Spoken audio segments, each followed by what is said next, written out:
you're thinking. Why are you listening to a 12-year-old boy?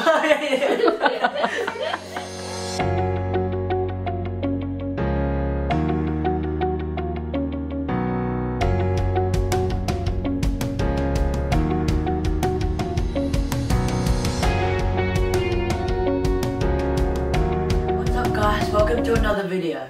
Hopefully you can tell by now that my hair is slowly growing back, but you'll have to stick with it for a couple more weeks as it's still a work in progress.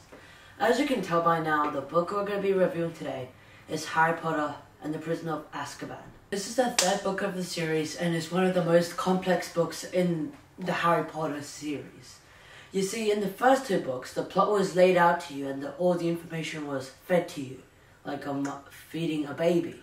But in this book, things get a bit more interesting. It's not that the first two books aren't, it's just that this one requires more of your brain to fully understand it. This book is where things start to get real and serious. Get it? Serious.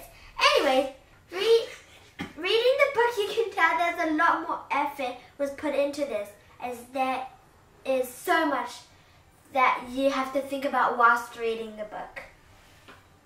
The overall feel of the book was just so much more satisfying that you got so much more out of the book. This book, it just feels like it stepped up its game a lot more. This book I would dub as the book of introductions. Dun dun dun.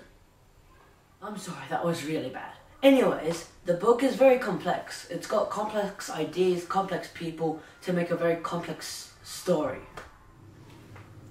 There are a lot of new characters that are introduced into the story. With so much detail, you don't even know the secondary characters that don't play such a big role in the story. As always, the book starts off with the Dudleys mistreating Harry, which repeatedly happens over and over again throughout the series. But things start to get real when Aunt Marge comes in and starts humiliating Harry and being a real drag.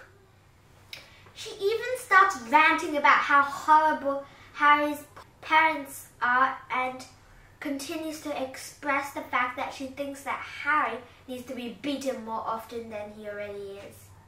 The Dudleys are really horrible people, but the fact that they try to treat Harry even worse when their relative Aunt Marge is there is sickening. You would think that throwing Harry into the attic was bad enough, but no. Aunt Marge totally got what she deserved. But only people who read the book would know what that means. A lot of magical things get introduced in this book, like the night bus, which is a total whopper of a bus, and is completely bonkers. I mean, the triple-decker bus is driven by a madman who has no idea how to drive at all. The best part about the night bus is that all your worries and all your concerns about traffic lights, traffic jams, blah blah blah, the usual, are thrown out of the window.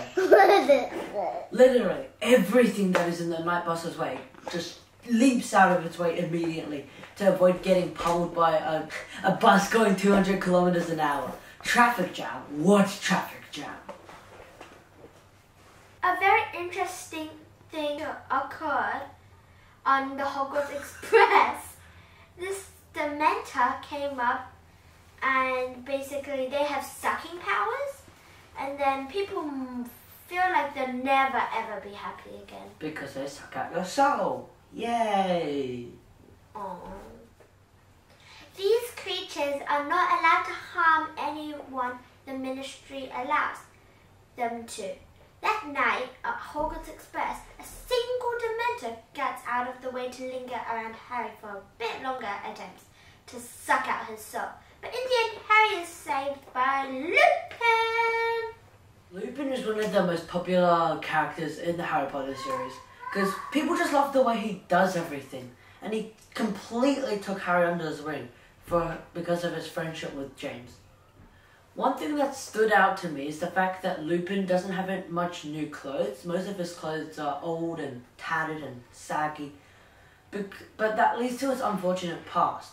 Because of his current condition, he hasn't been able to get many jobs, so he's been living on small rations most of his life. Once again, I'll mention the fact that J.K. Rowling has done an incredible job making real-life connections to our characters. For example, many people in this world struggle to get a job because of prejudice or injustice, which she portrays exceedingly well through Lupin.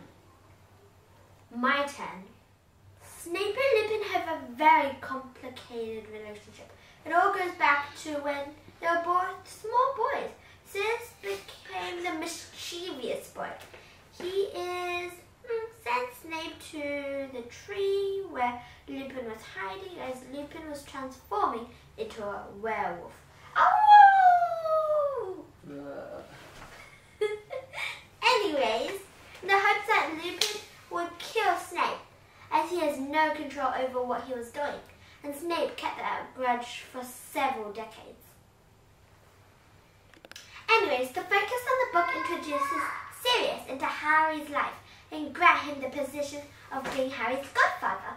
Their relationship takes a few twists and turns, but in the end, they both understand each other and become good friends, and things work out perfectly. Unfortunately, that wraps up the video. As always, don't forget to like and subscribe, and comment down below if you have any questions.